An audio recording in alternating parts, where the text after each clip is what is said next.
रावण के पूर्व जन्म की कथा। कैकेय देश का राजा प्रताप भानु अत्यंत वीर, साहसी, धर्मपरायण, तेजस्वी और विद्वान था। उसके शासन में प्रजा सुखपूर्वक जीवन व्यतीत कर रही थी। प्रताप भानु का अरिमर्दन नामक एक भाई भी था जो उसी के समान श्रेष्ठ गुणों से संपन्न था। दोनों भाइयों को नीति युक्त मार्ग बताने तथा उसका अनुसरण करवाने का भार धर्मरुचि नामक परम विद्वान मंत्री पर था। अपने नाम के अनुरूप धर्मरुचि की धर्म में अगाध श्रद्धा थी। वह भगवान विष्णु का अनन्य भक्त था और सदैव उन्हीं के ध्यान में मग्न रहता था। इस प्रकार तीन श्रेष्ठ पुरुषों की देखरेख में कैकेय देश का शासन कार्य नीति, धर्म और सदाचार के अनुसार चल रहा था। कैकेय देश के पड़ोसी देश में सोमदत्त नामक राजा राज्य करता था। वह बड़ा क्रूर, मायावी, दुष्ट और पापी व्यक्ति था। भोग विलास में डूबे रहना उसका नित्य का कार्य था। आरंभ से ही उसकी आंखों में कैकेय देश का वैभव और संपन्नता खटक रही थी।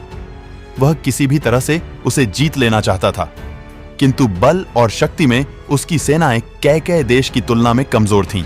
युद्ध में कैकेय देश को जीतना असंभव था, इसलिए उसने माया का सहारा लिया। एक दिन प्रताप भानु को समाचार मिला कि उसके राज्य में एक शक्तिशाली जंगली वराह सुअर ने आतंक मचा रखा है। वह प्रतिदिन किसी न किसी को मारकर जंगल में भाग जाता है। प्रजा को इस प्रकार आतंकित देख प्रताप भानु अत्यंत क्रोधित हो उठा। उसने उस वराह को मारने का निश्चय कर लिया।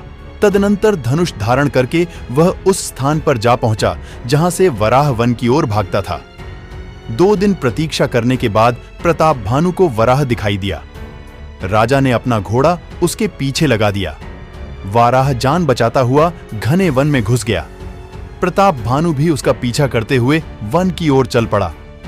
आज वह किसी भी तरह वराह को मार डालना चाहता था। इसी बीच वह अपने सैनिकों से बिछुड़ गया। वन के बीचों बीच पहुंचकर वराह आंखों से ओझल गया और प्रताप भानु भूख प्यास से व्यथित होकर इधर उधर भटकने लगा। सहसा उसे एक कुटिया दिखाई दी। कुटिया के प्रांगण में एक साधु हवन कर रहा था। उसे देखकर जैसे प्रताप भानु की जान में जान आई। उसने साधु के पास जाकर अपना परिचय दिया। साधु ने प्रताप भानु को खाने के लिए फल दिए। तदनंतर वन में आने का कारण पूछा। प्रताप भानु ने सारी घटना कह सुनाई। तब साधु उपदेश देते हुए बोला, राजन, आपके प्रताप से कौन परिचित नहीं है। आपकी श्रेष्ठता का गुणगान तो देवलोक में भी किया जाता है। प्रजा की संतुष्टि से ही स्पष्ट हो जाता है कि आप एक कुशल शासक हों। आपके नेतृत्व में ही कैकेय देश महानता के शिखर पर विराजमान है। यह धरा भी आपको पाकर धन्य है।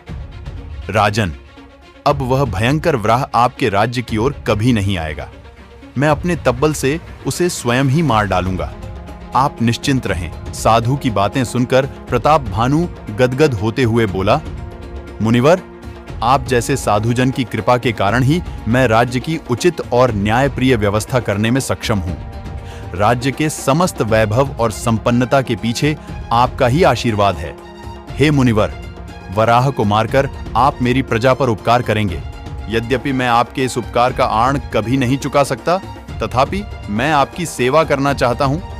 साधु हंसते हुए बोला, राजन, हम साधुओं को सेवा से कोई सरोकार नहीं है, लेकिन यदि आप कुछ करना ही चाहते हैं तो अपने राज्य के समस्त ब्राह्मणों को सपरिवार भोजन करवा दें।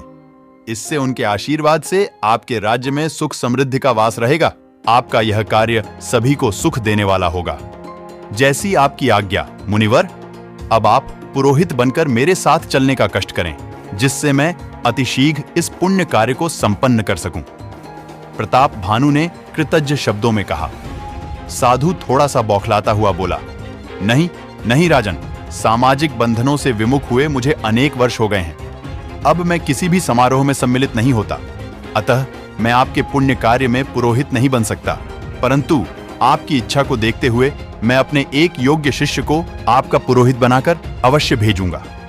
वह आपके समस्त कार्य कुशलतापूर्वक संपन्न करवाएगा। अब आप घर लौट जाइए। ठीक 3 दिन के बाद मेरा शिष्य आपके पास पहुंच जाएगा। इसके बाद साधु को प्रणाम कर प्रताप भानु वापस लौट गया। तभी वह भयंकर वराह साधु के पास आ पहुंचा, जिसका पीछा प्रताप भानु कर रहा था। देखते ही देखते वराह ने एक विशालकाय राक्षस का रूप धारण कर लिया। यह कालकेतु नामक राक्षस था। जिसके उद्दी और अत्याचारी पुत्रों को प्रजा की रक्षा हेतु राजा प्रताप भानु ने मार डाला था।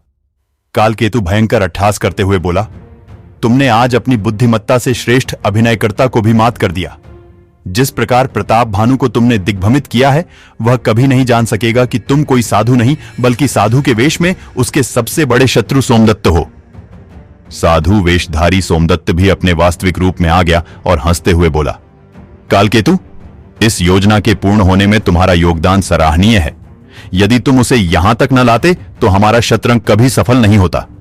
अब केवल अंतिम कार्य रह गया है। कालकेतु, अब तुम शीघ्रता से ब्राह्मण बनकर प्रताप भानु के पास जाओ और योजना का अंतिम चरण भी पूर्ण कर दो। इसके बाद कालकेतु और सोमदत्त अपने अपने स्थानों की ओर चले गए। उधर प्रताप भानु को झांत नहीं था कि वह दो मायावी और पापी लोगों के बीच फंस चुका है। वह तो महल में पहुंचते ही ब्राह्मण भोज की तैयारी में जुट गया। उसने सभी ब्राह्मणों को सपरिवार भोजन पर आमंत्रित भी कर दिया। निश्चित दिन कालकेतु भी पुरोहित बनकर राजा प्रताप भानु के पास जा पहुंचा। प्रताप भानु ने उसका यथोचित आदर सत्कार किया।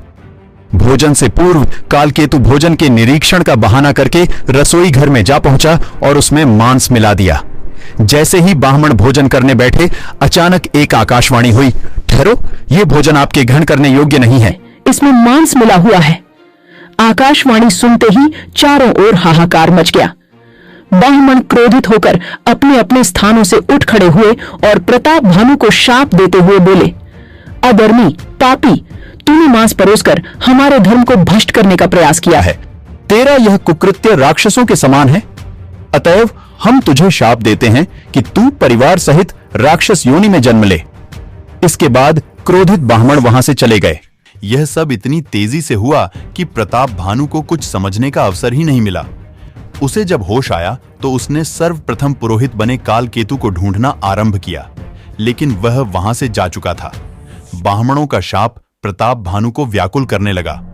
इधर जब सोमदत्त को शाप की बात पता चली तो उसने उसी समय सेना लेकर कैकेय देश पर आक्रमण कर दिया। ब्राह्मणों के शाप ने प्रताप भानु को पहले ही निस्तेज कर दिया था।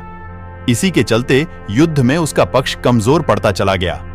अंत में प्रताप भानु अपने भाई अरिमर्दन और मंत्री धर्मरुचि के साथ वीर गति को प्राप्त हुआ। शाप के कारण अगले जन्म में प्रताप भानु ने विश्रवार्षि के घर जन्म लिया और रावण के नाम से विख्यात हुआ। उसकी माता राक्षस कुल की थी। प्रताप भानु के भाई अरिमर्दन ने कुंभकर्ण और धर्मरुचि ने विभीषण के रूप में जन्म लिया।